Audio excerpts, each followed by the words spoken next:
In the year 1873, America was still rebuilding itself from the scars of the Civil War. Across the country, many communities lived in isolation, tucked away in farmland, where life was slow and neighbors kept to themselves. In such places, secrets were easy to hide. And for the Morgan family, who lived on the edge of a quiet Pennsylvania town, secrecy became the very foundation of their lives. The Morgans owned a small farm. Outwardly, they seemed like ordinary people, hard-working, private and unremarkable. Mr. Morgan was known as a stern man who rarely smiled or joined town gatherings. Mrs. Morgan was equally reserved, keeping her distance from church socials and market conversations. Together, they maintained an image of strict, hard-working parents. But beneath this appearance, a terrible truth lived on their property, a truth that no neighbor dared to imagine. The couple had 2 daughters, Mary and Eliza. When the girls were young, townsfolk remembered seeing them briefly, clinging to their mother's skirt during errands or playing quietly in the yard. But as the years went on, the sightings stopped. When asked, Mrs. Morgan would mutter something about poor health, or keeping them safe from the outside world. At a time when childhood sickness often claimed lives, people accepted this explanation. Families lost children so often that it was not unusual for them to disappear from public view. But the Morgans were not protecting their daughters. They were hiding them. Behind the barn, past the livestock pens and rusted tools, the sisters were confined like prisoners. The barn was meant for animals, yet it became a cell for 2 innocent girls.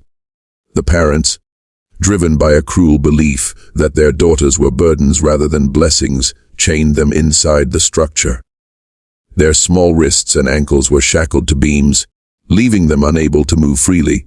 The hay on the ground became their bed, and the dim cracks of sunlight through the wooden slats became their only glimpse of the outside world. While other children in the town attended school, played in fields, and grew into young adults, Mary and Eliza were deprived of everything. Their world was reduced to silence, whispers between each other, and the rare sound of footsteps when food was brought to them. They were not given books, toys, or companionship. They were not even given dignity.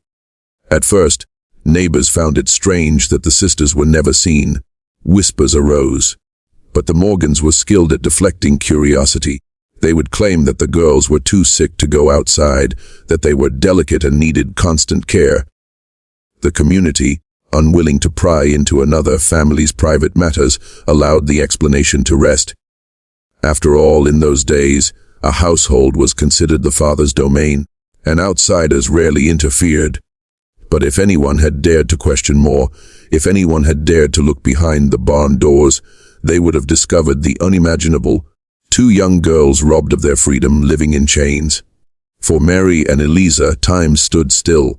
They marked the passing of years not by birthdays or celebrations, but by the changing temperature in the barn, the chill of winter winds seeping through the cracks, and the suffocating heat of summer pressing down on the roof. They listened to the crows cawing outside, the distant laughter of other children in harvest season, and the solemn toll of church bells on Sundays. Every sound from the outside world was a reminder of the life denied to them. What makes this story even more chilling is how close they were to normal life, yet how unreachable it was. Just a few yards away, neighbors walked past, farmers plowed their fields, and children ran freely in the open air. But inside the barn, the sisters remained invisible, like ghosts no one knew existed. The cruelty of their parents was not just in chaining them physically, but in cutting them off from hope. Mary and Eliza grew up without schooling, without the touch of kindness from anyone beyond each other.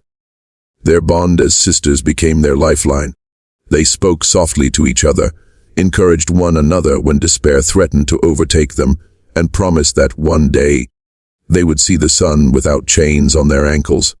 What makes the case of the Morgan sisters so haunting is that it could only happen in a society where silence allowed abuse to thrive.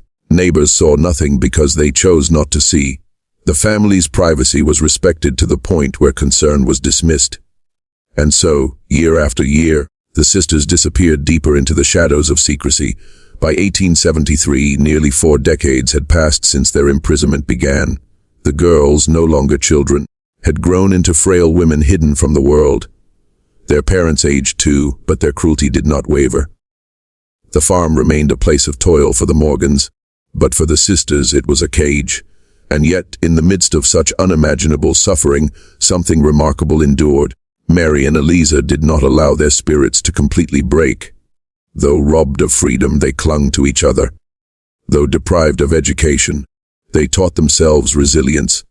Though stripped of the world outside, they created one within their whispers, dreams, and hope. Their dark secret remained buried in that barn, but the Morgan sisters' survival reminds us of a powerful truth. Even in the harshest chains, the human spirit can cling to hope. Cruelty is not always loud.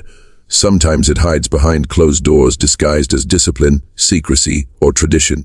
In the case of the Morgan sisters, cruelty was silent, methodical, and relentless, stretching across 4 decades of their lives. To understand the magnitude of what Mary and Eliza endured, we must look closely at the conditions in which they were forced to exist, the twisted reasoning of their parents, and the physical and emotional scars that captivity left behind. From the moment their parents chose to confine them, the barn ceased to be a place for animals and became a dungeon. Chains, heavy and rusted, were fastened around the girls' wrists and ankles. These restraints were not merely symbolic, they were literal shackles that cut into skin, causing infections and permanent marks that never faded. The clinking of iron against wood became the soundtrack of their daily existence. Unlike prisoners who might one day expect release, Mary and Eliza were given no hope of freedom. Their chains were meant to erase them from the world. Inside the barn, light was scarce. A few cracks between wooden planks allowed slivers of sun to seep through, shifting slowly across the floor as the day passed. The sisters would sometimes press their faces against these thin beams of warmth, closing their eyes and imagining fields, rivers, and skies they could no longer see. For them, the outside world became a dream, something distant and unreachable, yet painfully close. Food was given sparingly. Their parents saw them not as children deserving nourishment, but as burdens to be sustained at the bare minimum. A piece of bread, a handful of beans, or a scrap of salted meat would be tossed into the barn as though feeding livestock. Malnutrition weakened their bodies, stunted their growth, and left them fragile. Illnesses went untreated, pain was ignored, and the sisters learned to survive on willpower alone. Cruelty also came in the form of isolation. They were denied voices beyond their own. No laughter of other children, no conversations at the dinner table, no lessons from teachers or neighbors. The sisters became each other's world. They whispered stories at night, created imaginary games, and tried to teach themselves language and memory with the fragments they recalled from early childhood.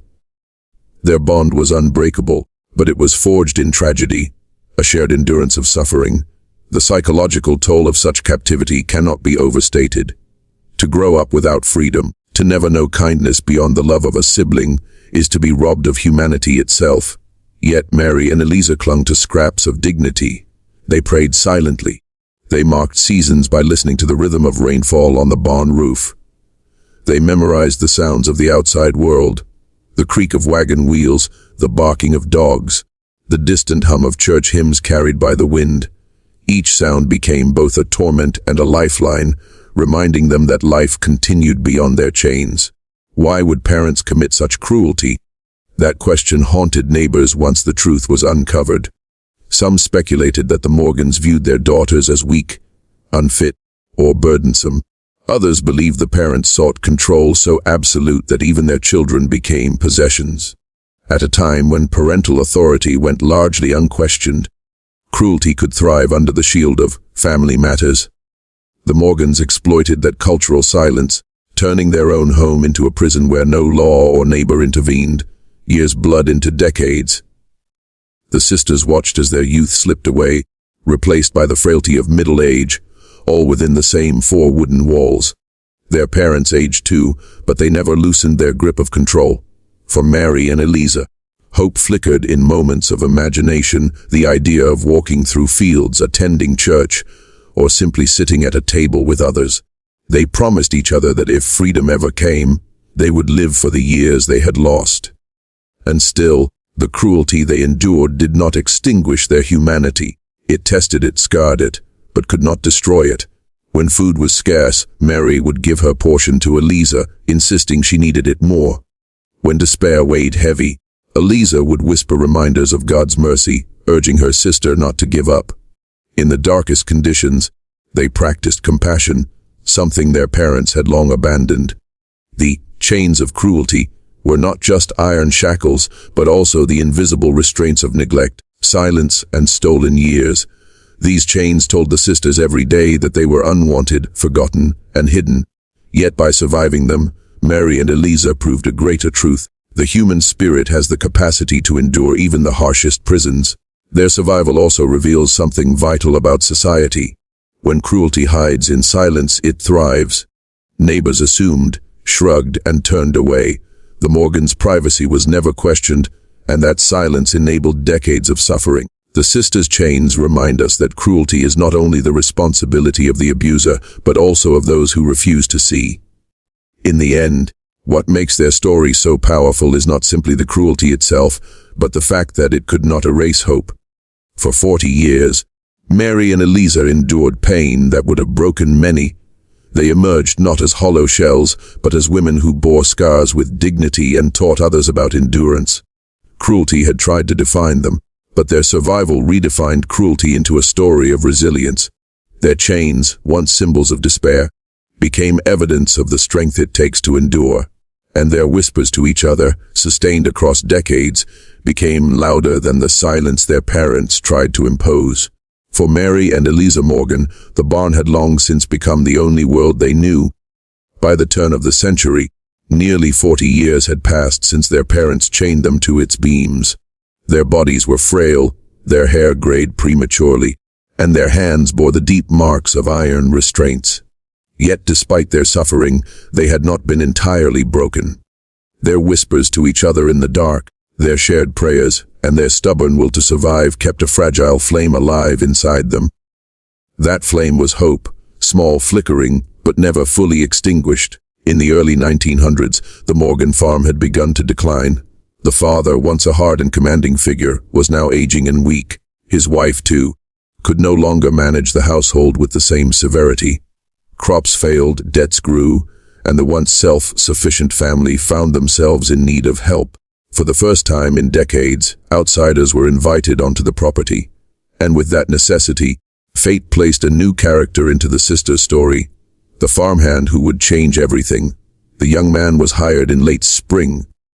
He was strong, eager for work, and unfamiliar with the town's long-held suspicions about the Morgans. On his first day, he noticed the quiet strangeness of the farm. The house felt heavy, its shutters always closed, its rooms oddly silent. The barn, too, carried an unusual air. While tending to animals one evening, he thought he heard something, faint, almost imperceptible. A whisper, a murmur. He paused, listening carefully, but dismissed it as the wind whistling through the cracks.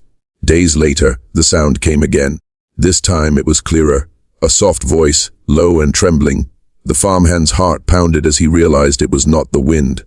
Someone was inside the barn, speaking in hushed tones. At first, he thought perhaps the Morgans kept an old relative hidden away, too sickly to leave. But when he leaned closer, he caught fragments of words filled with desperation. He could not ignore them. One evening, under the dim light of the moon, he approached the barn alone. The Morgans had gone inside to rest, leaving him to close up the animals. Carefully, he pressed his ear against the wooden walls. What he heard sent chills racing down his spine. Two distinct voices, faint but unmistakably human. They were pleading not to him specifically, but to God, to anyone who might hear. The realization struck him like a hammer. Someone was imprisoned inside. Summoning courage, he whispered back through a crack in the wood. The voices stopped abruptly. For a moment, there was only silence. Then, trembling, one of the sisters whispered back. She told him her name was Mary, that her sister Eliza was with her, and that they had been chained there since childhood. The young man staggered backward in disbelief. He wanted to dismiss it as a cruel joke, but the quiver in their voices, the raw pain in their words, made it impossible to doubt. That night he barely slept. The image of two women, hidden away for decades, haunted him. Every clink of chain he had heard earlier replayed in his mind. He knew he could not keep silent, but fear gnawed at him too. The Morgans were still his employers, and in those days, speaking against one's superiors was not without risk. Yet the thought of walking away and leaving the sisters to rot in darkness was unbearable. By morning, his choice was made. He confided in a local minister, a man respected in the community for both compassion and integrity. The minister at first struggled to believe the story. It sounded too grotesque, too unnatural, but the sincerity in the young man's eyes convinced him. He promised to investigate quietly, to avoid alarming the Morgans until help could be arranged. Within days, word spread quietly among a small circle of townsfolk. They could not fathom that their reclusive neighbors, whom they had pitied for their supposed losses, had been capable of such cruelty. Some were skeptical, others outraged, but all agreed that it must be confronted. The sheriff was notified, and plans were made to confront the Morgans and open the barn. Meanwhile, inside that dark prison, Mary and Eliza felt something they had not experienced in decades. Hope that was real, not imagined. When the farmhand had whispered to them, it was as though sunlight pierced through the cracks more brightly than ever before. They clung to his promise that he would not abandon them. For the first time, they believed their suffering might truly end. Hope changed the way they endured the days that followed. They no longer whispered only prayers of survival. They spoke of freedom. They dreamed aloud of walking in the fields, of attending church, of seeing the faces of neighbors they had only heard from a distance. They even laughed softly, despite their weakness, daring to imagine a life beyond the chains. That fragile flame of hope, once so dim, now burned fiercely in their hearts. The farmhand returned whenever he could, slipping them extra food or simply whispering that they were not forgotten. To Mary and Eliza, his voice was salvation. Every time they heard him, they knew the world outside had not abandoned them forever. This moment, the discovery, the whisper through the cracks, the decision to act, was the turning point of their story. For decades, cruelty had been their only reality. But a single act of compassion, born of courage, shattered the silence that had imprisoned them. That glimmer of hope, once small and fragile, now grew into the force that would open the barn doors and change their lives forever. For nearly 4 decades, Mary and Eliza Morgan had endured life in chains, locked away in their parents' barn. To the outside world, they no longer existed. The neighbors assumed they were long dead, or perhaps taken away to live with distant relatives. Their parents' secrecy and stern presence discouraged questions. But inside the dark, airless barn, 2 women clung to life, whispering to each other, willing themselves not to surrender completely to despair. By the early 1900s, both sisters were well into middle age. Their skin was pale from lack of sunlight, their bodies weakened by years of malnutrition and inactivity. Yet in their hearts, the faint spark of survival still flickered. They prayed daily, not with the expectation that rescue would come soon, but because prayer was the one freedom their parents could not chain. What Mary and Eliza did not know was that change was coming. Their parents, once strong enough to keep farm work going by themselves, had grown old and weary. Harvests failed more often, animals went uncared for, and the property began to fall into disrepair. Pride and cruelty had kept them from seeking outside help for years, but desperation eventually forced their hand.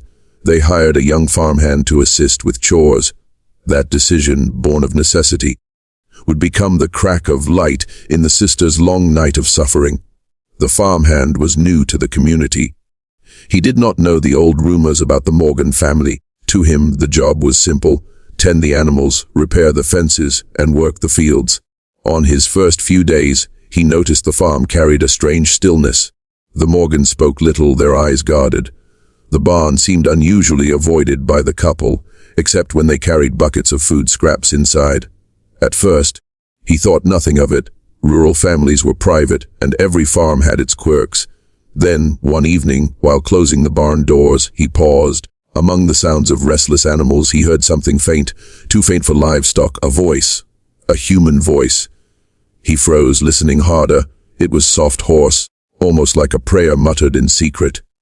He stepped closer, pressing his ear against the rough wooden wall. The words were indistinct, but the tone was unmistakable. It was someone speaking, not an echo, not the wind. His first instinct was disbelief. Perhaps it was his imagination, or perhaps the Morgans kept a sick relative hidden from view. But the next night, the same thing happened. This time, he heard not one, but two voices, speaking in hushed urgency. His pulse quickened. Whoever they were, they didn't sound free. Driven by curiosity and a sense of dread, he crouched near a gap in the barn planks. "Hello," he whispered cautiously. The voices stopped instantly. Silence fell so complete he could hear his own heartbeat in his ears. He began to pull away, convinced he had frightened them, when suddenly a reply came, faint, trembling, but clear enough to change his life forever. "Please, help us." The farmhand staggered back. A woman's voice, frail and desperate, pleaded through the crack. He leaned closer. She told him her name was Mary, that her sister Eliza was with her, and that they had been locked inside the barn since childhood. For nearly 40 years, she said, they had been fed like animals, chained to beams, forbidden from leaving. Her words were broken by sobs, but every syllable rang with sincerity. No imagination could have invented such sorrow. The young man could barely breathe. The weight of what he had just learned pressed down on him. He wanted to break the barn doors open right then and there, but fear held him back. The Morgans were cruel, controlling people, and he was just a hired hand. If he acted rashly, he could be dismissed, or worse, silenced. Yet, as he walked away that night, the sisters' voices echoed in his mind. Their plea, "Please, help us," became impossible to ignore. For days, he wrestled with his conscience. He could leave, tell no one, and pretend it had all been a trick of the mind. But whenever he tried to sleep, he saw their pale faces in his imagination, their hands reaching through the darkness. Finally, he made his choice. He sought out a trusted figure in town, the local minister. The minister listened with growing horror as the farmhand poured out the truth. At first, he found it hard to believe. Such evil seemed beyond comprehension. But the trembling urgency in the young man's words convinced him. Quietly, without alerting the Morgans, the minister gathered a small circle of townsfolk and contacted the sheriff. Plans were made to investigate, to finally confront what had long been hidden. Meanwhile, Mary and Eliza felt something stirring inside them they had not known for decades. Real hope. The farmhand returned to the barn whenever he could, whispering reassurances through the wood. He could not yet free them, but he promised they were not forgotten. For the sisters, those visits were lifelines. They no longer prayed only for endurance, they prayed for freedom, daring to believe it might actually come. Hope transformed their nights. Instead of silent tears, they whispered dreams. Mary spoke of wanting to walk barefoot in the grass again. Eliza longed to sit in a church pew and hear hymns sung by a congregation. They even allowed themselves to imagine ordinary joys. A shared meal at a table, sunlight warming their faces, laughter that wasn't muffled by fear. This glimmer of hope, fragile as it was, became their strength. It reminded them that cruelty had not erased them from the world. Someone had heard them. Someone cared enough to act. For 40 years, silence had been their enemy. Now, for the first time, silence was broken. The sisters did not yet know when or how rescue would come, but they knew one thing with certainty: they would not die in chains. Their whispers had reached the outside world, and hope had taken root. And once hope begins, it cannot be chained. On the morning of the sisters' liberation, the town awoke to rumors that sounded almost impossible. Whispers spread that the sheriff and several townsfolk were headed to the Morgan farm. Some believed it was about debts or land disputes. Others thought it might concern stolen livestock.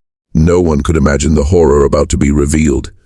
That inside the weathered barn stood two women who had been chained there since childhood, hidden away for 40 years.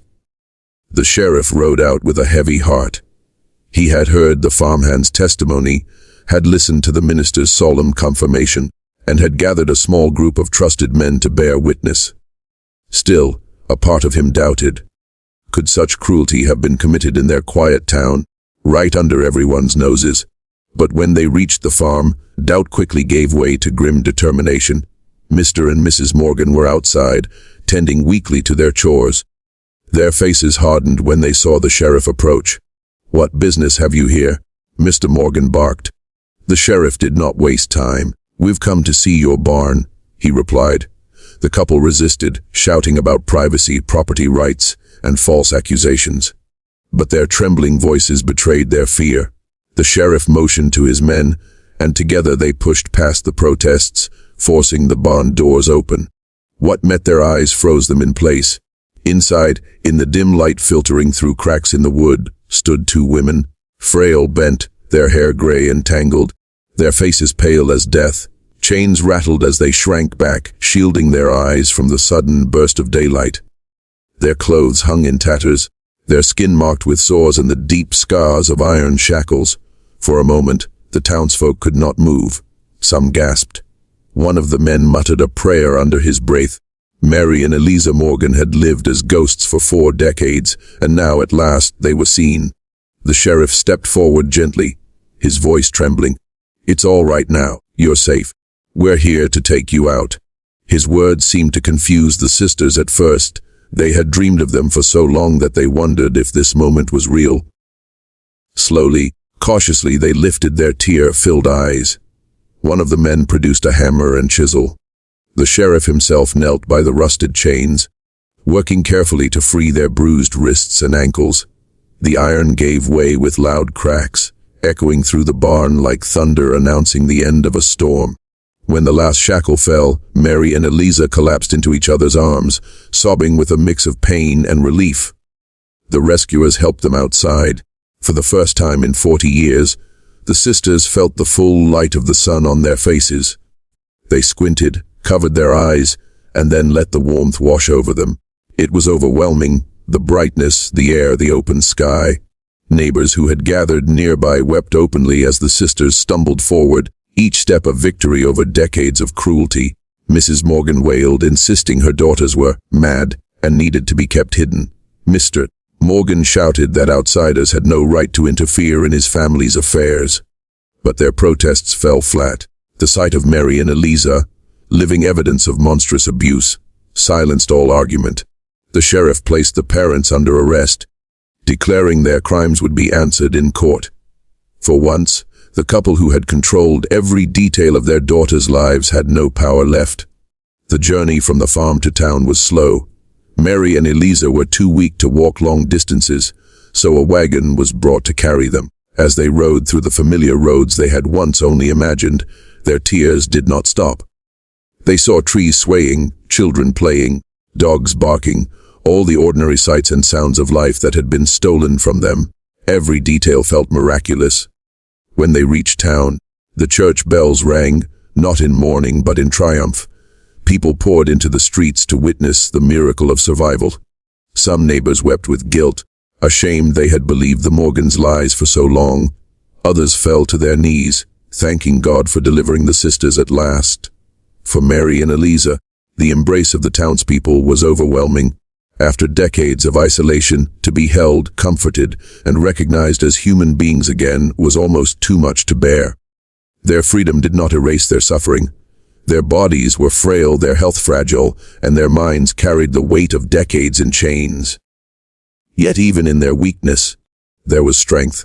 They spoke to those around them with soft but determined voices. They did not curse their parents, nor did they drown in bitterness. Instead, they thanked those who had listened, those who had acted, and those who had not turned away. "Do not look at us with pity," Mary told the gathered crowd. "Look at us as proof. Proof that even 40 years of chains cannot kill the soul, if hope remains." Her words struck deeply. The sisters' survival became more than a tragedy. It became a testimony. People saw not only the cruelty of what had been done to them, but the resilience that had carried them through it. Freedom after 40 years was not just the unlocking of chains, it was the restoration of dignity. It was a reminder that silence and secrecy enable cruelty, but compassion and courage can overcome it. For Mary and Eliza, every breath of fresh air, every beam of sunlight, and every kind word from strangers was a treasure. They had been denied everything, yet they emerged determined to live whatever years they had left with gratitude and strength. Their story spread far beyond the town. Newspapers across the country printed their tale, calling it one of the most shocking cases of abuse ever uncovered.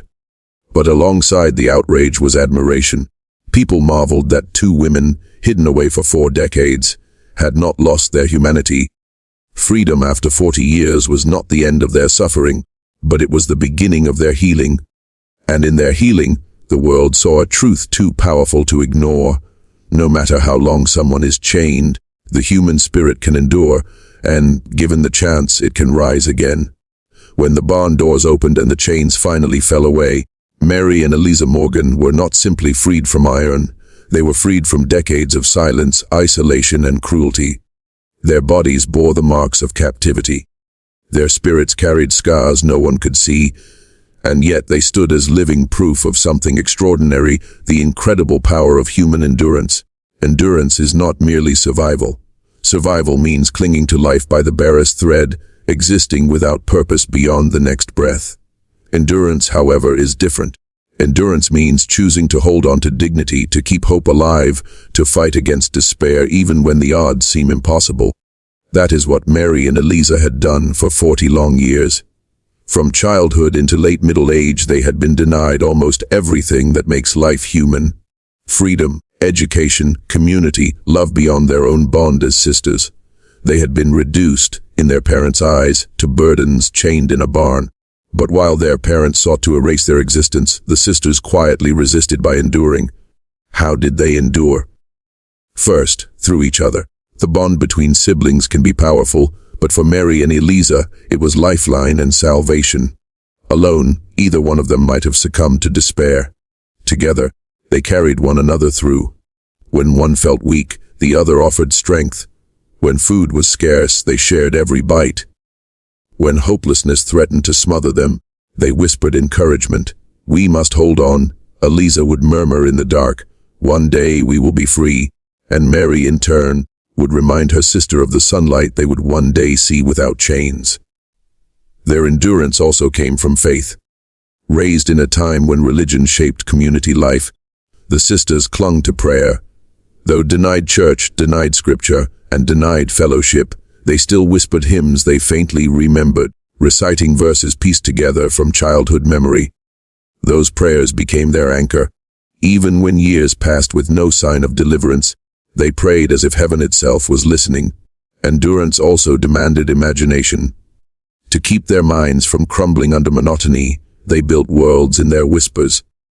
They created stories about the fields outside, described the seasons as they guessed them by smell and sound, and even envisioned what life might be like if they were free.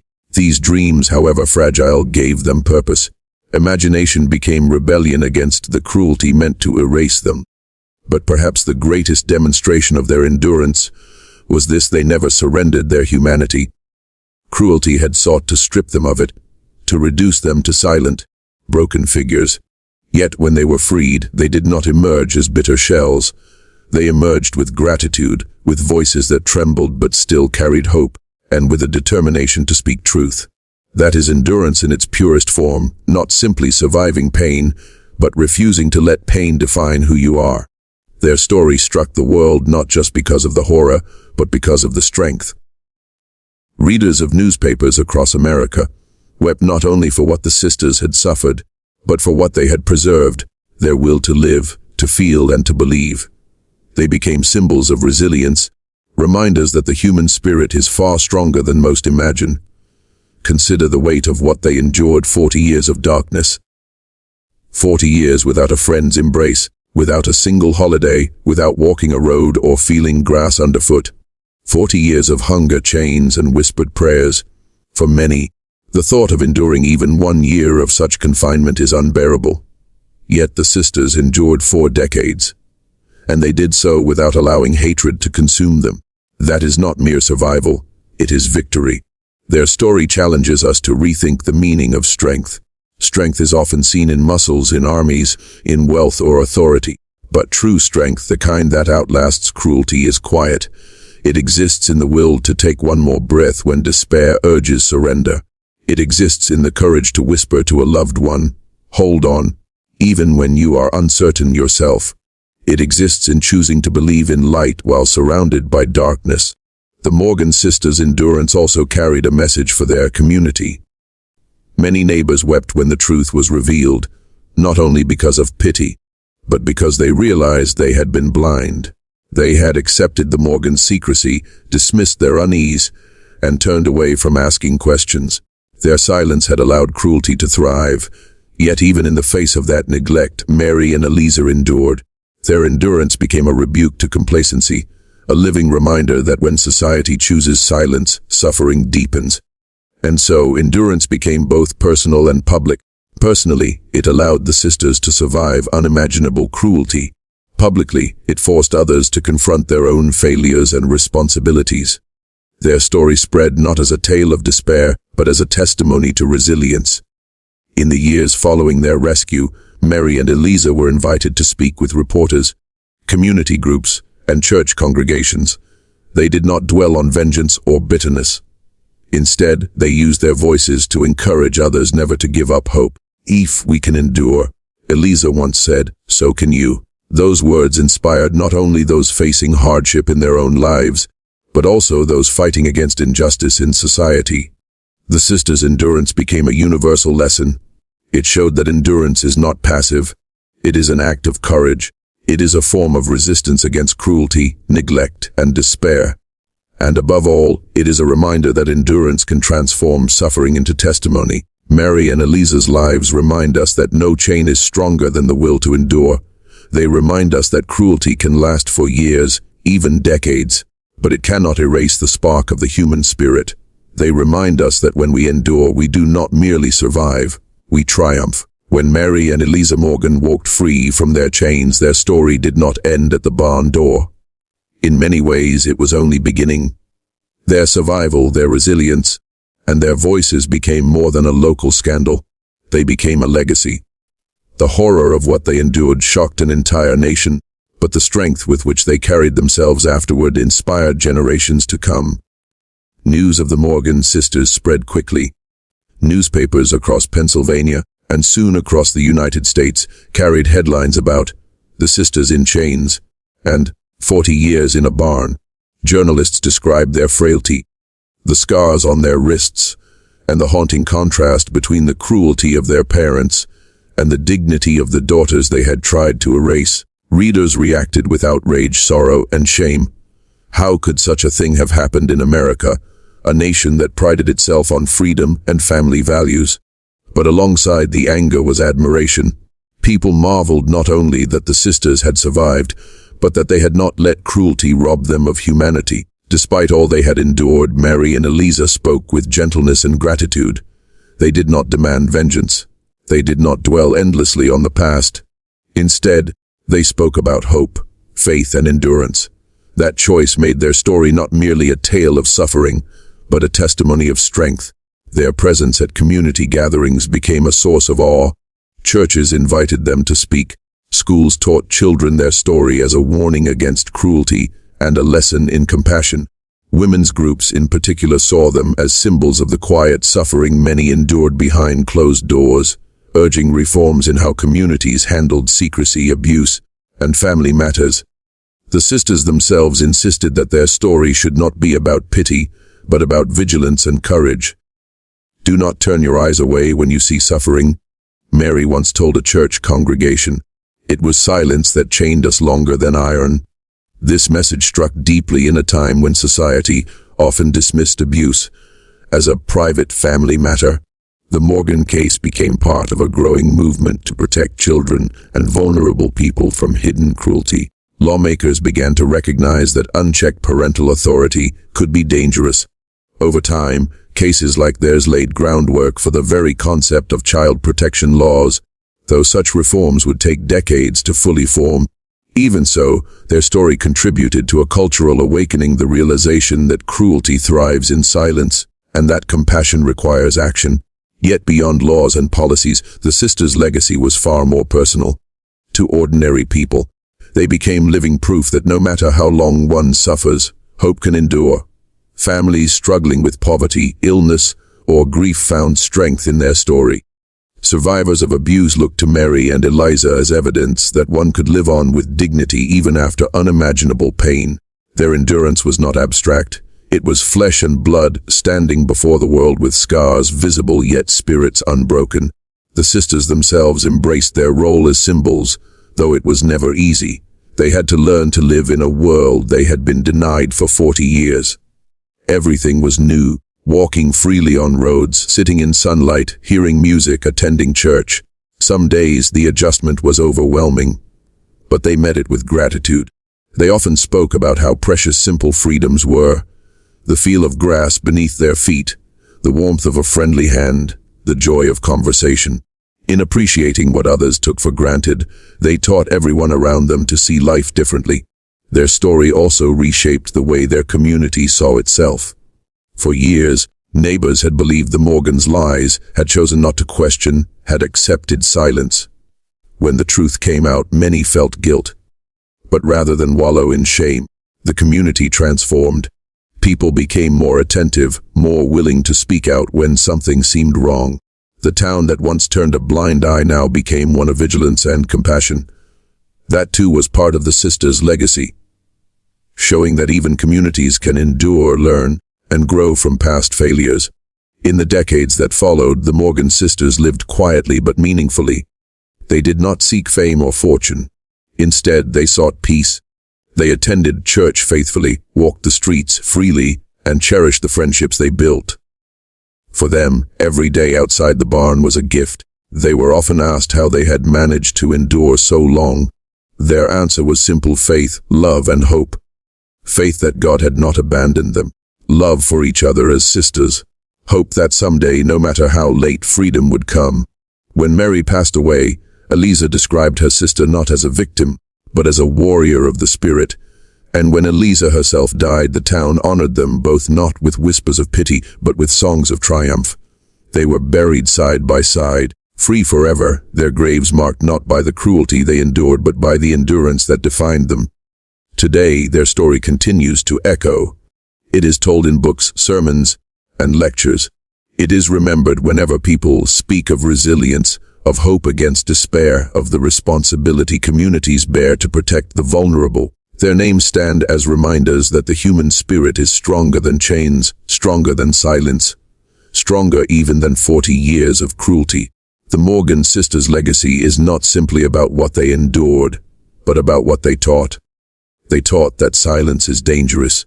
They taught that hope can survive even in darkness. They taught that endurance can transform victims into victors. And they taught that the smallest glimmer of compassion, a farmhand listening through the cracks, can ignite change that alters lives forever. Their story is not just history. It is a living lesson.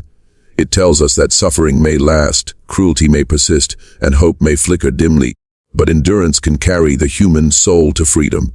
And once freedom is found, the testimony of endurance can inspire the world.